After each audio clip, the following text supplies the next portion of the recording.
Et salut à tous. La question qu'on va se poser aujourd'hui, c'est quelle est l'anatomie de l'extrême droite au XXIe siècle? Voilà.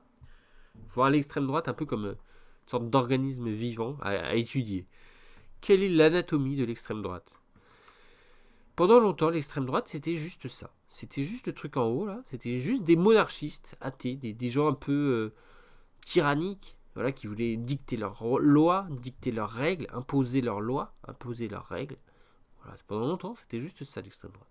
Mais aujourd'hui, de plus en plus, l'extrême droite, ça devient un triangle à trois côtés, complémentaire. Et donc, il y a une sorte de cercle vicieux qui se met en place, voilà, avec les trois trucs qui se renforcent mutuellement, quoi. Et ça, c'est très mauvais.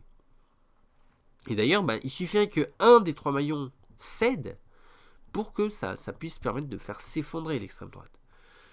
Donc voilà, il y a trois maillons un peu complémentaires et c'est un problème. Donc aujourd'hui, le message que je vous envoie, c'est si vous êtes un de ces trois maillons, enlevez-vous. Voilà, ne vous faites pas manipuler. Laissez s'effondrer l'extrême droite. Parce que voilà, l'extrême droite repose sur ces trois maillons. Ok. Donc ça, c'est le maillon un peu historique. Ensuite, on a un deuxième maillon, ça va être les Hébreux. Les Hébreux, ils sont parfois un peu sauvages. C'est-à-dire, parfois, ils vont se faire justice eux-mêmes. Parfois, voilà. Alors historiquement, c'est vrai qu'ils ont été très opprimés. Et du coup, pour résister à l'oppression, ils ont fait une justice sauvage. C'est-à-dire, ils célèbrent encore aujourd'hui les 12 plaies d'Égypte. Et c'est quoi les 12 plaies d'Égypte? C'est des grenouilles, c'est des sauterelles, c'est des récoltes qui ont été détruites, c'est des enfants qui ont été tués dans leur sommeil, c'est de l'eau qui a été empoisonnée, donc voilà, l'eau qui devient du sang, la mort des premiers-nés, les sauterelles qui ont détruit les récoltes, etc. Donc, alors on pourrait dire que c'est divin, que ça s'est fait tout seul, etc. Ou bien on pourrait aussi dire que peut-être que ça s'est pas fait totalement tout seul, quoi.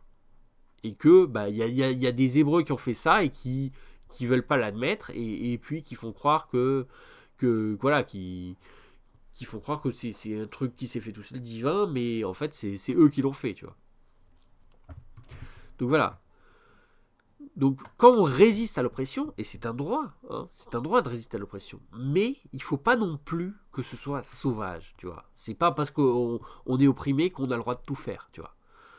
Donc voilà, il faut résister à l'oppression, mais en restant un minimum civilisé, quoi.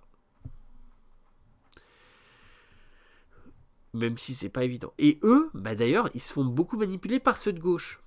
Ils se font beaucoup manipuler par ceux de gauche. Et ceux de gauche, c'est ça qui va nous intéresser maintenant. Donc voilà, encore une fois, il y a trois maillons complémentaires et qui constituent l'extrême droite. Il suffirait que les Hébreux, ils arrêtent de se faire manipuler pour que l'extrême droite s'effondre. Et c'est ça qu'on veut aujourd'hui. C'est ça qui nous intéresse. C'est faire s'effondrer l'extrême droite. En enlevant un des trois maillons. Donc, le troisième maillon, c'est les médias un peu de malhonnêtes. C'est des médias qui vont nous dire, qui vont analyser les problèmes, qui vont voir plein de problèmes dans la société et qui proposer aucune solution.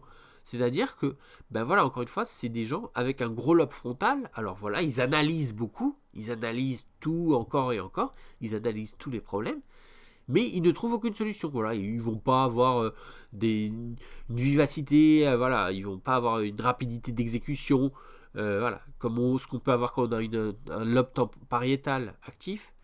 Ils vont pas non plus avoir cette intelligence-là. Donc voilà, ils vont un peu être passifs, voilà, voir les problèmes, analyser les problèmes, mais jamais trouver aucune solution. Donc voilà, ça c'est de la malhonnêteté, voilà, parce que le rôle d'un média aussi, c'est de voir les évidences. Voilà, s'il y a des solutions évidentes, les voir.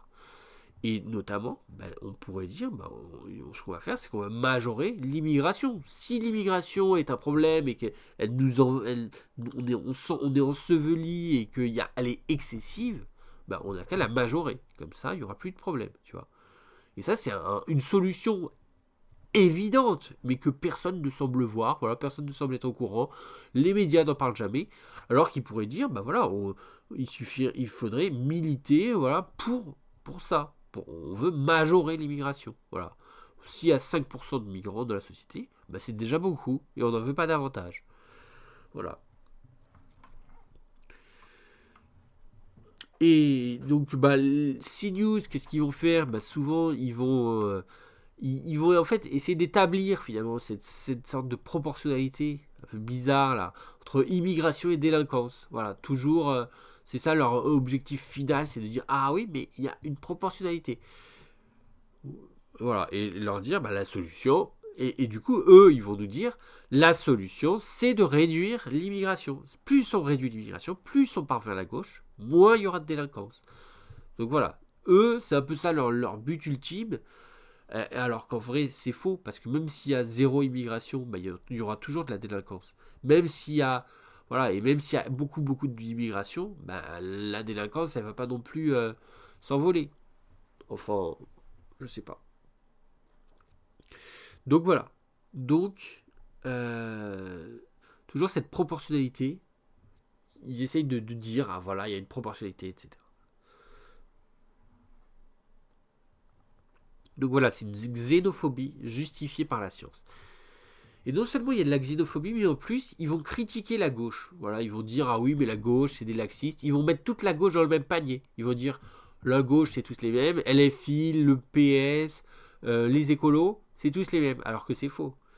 Évidemment que LFI, ils sont ils sont un peu énervés. Mais les écolos, ils sont beaucoup moins énervés. Et les socialistes sont beaucoup moins énervés. Donc voilà, c'est malhonnête. C'est malhonnête de mettre toute la gauche dans le même panier. Voilà. Et pourtant, c'est ça que fait CNews. Donc, et du coup, et on va aussi dire une chose, c'est-à-dire que bah, la gauche, elle est beaucoup critiquée. Voilà, on nous dit, on critique beaucoup la gauche. Mais pourtant, la gauche, c'est quand même des gens qui veulent créer une atmosphère paisible. Voilà, comme il y a en Chine. En Chine, il n'y a pas l'insécurité. En Chine, vous pouvez sortir dans la rue le soir, il n'y a pas de souci. Tu vois, en Chine, il n'y a pas l'insécurité. Il y a une atmosphère paisible. Et c'est ça que veut faire la gauche. Et en fait, bah, si vous arrivez à créer ça, si vous arrivez à créer une atmosphère paisible, alors en ce moment, je suis en train de lire le livre de Marine Tondelier. Marine Tondelier qui nous explique que c'est un de ses enjeux principaux, c'est de créer la sécurité. Mais réellement la sécurité, pas faire semblant. Voilà, il y a ceux, vous voyez, il y a ceux qui vont nous dire, qui vont faire semblant. Ils vont nous dire, ah oui, mais moi je veux la sécurité pour les Hébreux, etc. Donc ils font semblant de protéger une petite minorité, alors qu'en vérité, ben, c'est pas ça la sécurité. La sécurité, c'est tout un ensemble. Voilà. La sécurité, c'est lutter contre les poisons, parce que voilà, les pesticides, etc., c'est des poisons qui font 40 000 morts. Voilà, c'est aussi ça la sécurité. Donc, la violence, ça fait du dégât, mais les poisons, ça fait aussi beaucoup de dégâts. Voilà. Marine Tondelier, elle nous explique que bah, elle vient d'un endroit où bah, y a des usines, etc., très polluantes et qui impactent la santé des gens. Donc voilà, si vous faites semblant de protéger une petite minorité, voilà, et ben en fait c'est malhonnête, c'est très malhonnête.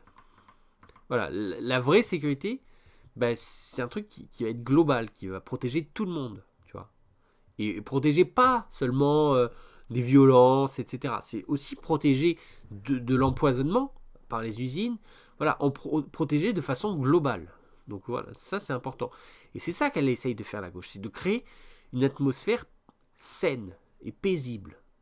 Voilà, et c'est comme ça qu'on peut créer un pays peut devenir prospère. Voilà, un pays peut devenir prospère comme ça.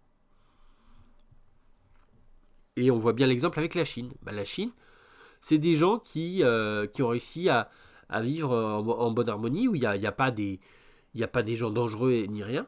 Et du coup, bah, le pays devient prospère. Tout simplement. Alors malgré tout, en Chine, il y a beaucoup de pollution.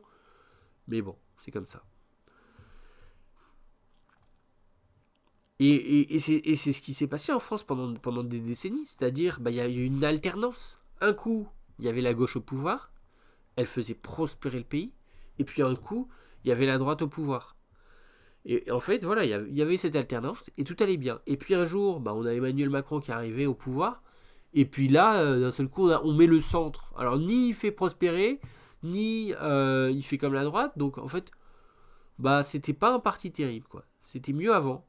C'était mieux quand il y avait gauche-droite. Le coup du centre, là, c'est vraiment nul. On préfère alterner entre gauche et droite plutôt que d'avoir un parti du centre qui fait rien, en fait. Donc voilà, l'anatomie de l'extrême droite, c'est un triangle, voilà. C'est un polygone à 3 côtés. Et il suffirait que un seul des 3 côtés s'effondre pour que l'extrême droite s'effondre, en fait. Voilà, il faut bien voir que c'est un cercle vicieux. Voilà, c'est un cercle vicieux. Les uns interagissent entre eux, voilà, les uns interagissent avec les autres. Voilà, il y a des interactions entre ces 3 morceaux et c'est très très mauvais. Ce qu'il faut, c'est que l'un des 3 côtés s'effondre. Parce qu'ils l'auraient choisi. Voilà, il faut qu'ils se rendent compte de ce qu'ils sont en train de faire, qu'ils font des bêtises. Parce que les Hébreux, ça m'étonnerait qu'ils soient heureux d'être là. Les Signeux, ça m'étonnerait qu'ils soient heureux. Mais pourtant, ils participent, tu vois, à l'extrême droite. J'espère que vous avez apprécié et je vous dis à la prochaine. Salut.